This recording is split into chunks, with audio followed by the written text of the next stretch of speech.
এখন থেকে এটা উন্মুক্ত হয়ে যাচ্ছে সর্বসাধারণের জন্য, এটা আমরা ক্লিয়ার হলাম। কিন্তু এই যে ক্লিয়ার হলাম 431 বেড ঢাকা চট্টগ্রাম মেডিকেলের কথা বলা হলো, ঢাকা মেডিকেল ওর একই অবস্থা, এখানে 2600 বেডের জায়গায় মানুষ থাকে 5000-এর মতো। তো কাজে ওভার ফ্লো করছে। কাজে এখন এগুলিকে যদি আমরা আমাদের একটা কাঠামোর মধ্যে নিয়ে আসতে পারি তাহলে রোগী কিছু ডিস্ট্রিবিউশন হয়ে যাবে। এই ডিস্ট্রিবিউশন করতে হলে আমাকে এখানে কী করতে, আমার ডাক্তার লাগবে, নার্স লাগবে, টেকনোলজিস্ট লাগবে, ওষুধপত্র লাগবে, সব কিছু আমাদেরকে ঠিক করতে হবে। কিন্তু এগুলো হুট করে তো আমরা করতে পারবো না।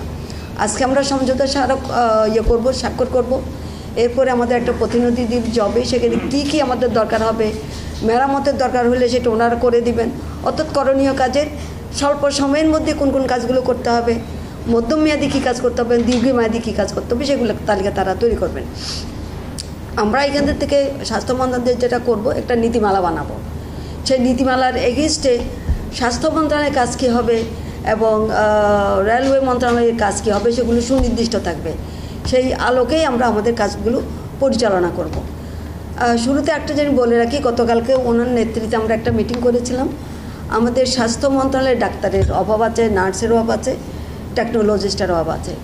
তো আমরা প্রায় 2000 ডাক্তারের স্পেশালি নেওয়ার কথা বলেছিলাম। সেই 2000 ডাক্তার আমরা পাবো, মানে এত তাড়াহুড়া করার মধ্যে উনি এত প্রেশার দিয়েছেন, সবাইকে সম্মত করিয়েছেন, শেষ পর্যন্ত আসলো সেপ্টেম্বরের 15 তারিখের মধ্যে আমরা এই ডাক্তারগুলো পাবো, 2000 ডাক্তার পাবো। আমার এই মুহূর্তে 8000 ডাক্তার শর্ট আছে স্বাস্থ্য মন্ত্রণালয়ে। তো কাজে আমি যদি বলি আমি কালকে থেকে এই দায়িত্ব নেব, এটা আসলে ওভাবে হয়তো আমাদের হবে না, আমাদের একটু সময় লাগবে।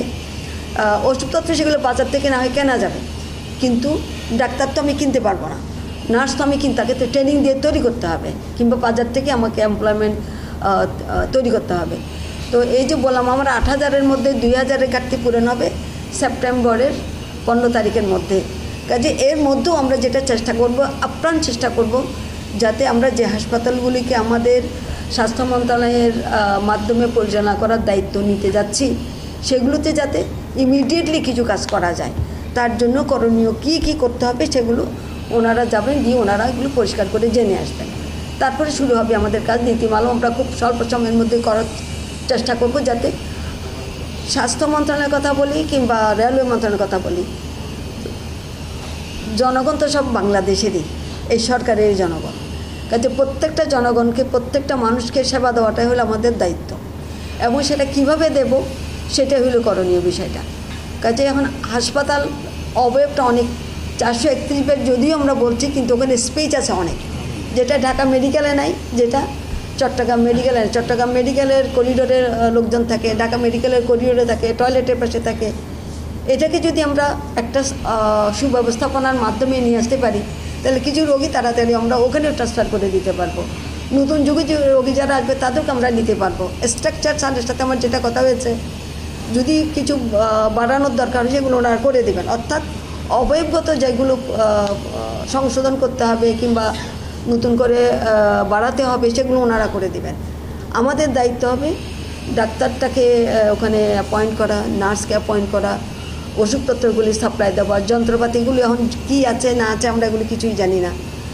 যন্ত্রপাতি তো আধুনিক যন্ত্রপাতির দরকার, চিকিৎসা দিতে গেলে সেই যন্ত্রপাতিগুলো সেখানে ব্যবস্থা আমাদের করতে হবে। সেগুলো কীভাবে আসবে, আপনারা সবাই মন্ত্রণালয়ের মানুষ, আপনারা জানেন এখানে পাশ হইতে হইলে কত দীর্ঘ সময় লাগে। কাছে যন্ত্রপাতির জন্য স্যারের সাথে আমার কথা হচ্ছিল, যেহেতু উনি মানে আমার যেটা মনে হয় উনি যত দ্রুত কাজটা করাইতে পারবেন সেটা আমার পক্ষে সম্ভব না।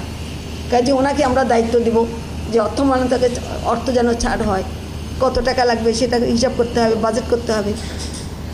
কাজে আজকে আমরা সম্মত হইলাম, কিন্তু সবিনয়ে বলছি যে এটা কালকে থেকে আমি চিকিৎসার সেবাটা দিতে পারবো না। কাজে এটার জন্য একটু সময়ের দরকার হবে। তবে আমাদের আপ্রাণ চেষ্টা থাকবে কত দ্রুত গতিতে এই সেবাটা আমরা সবার জন্য উন্মুক্ত করতে পারি।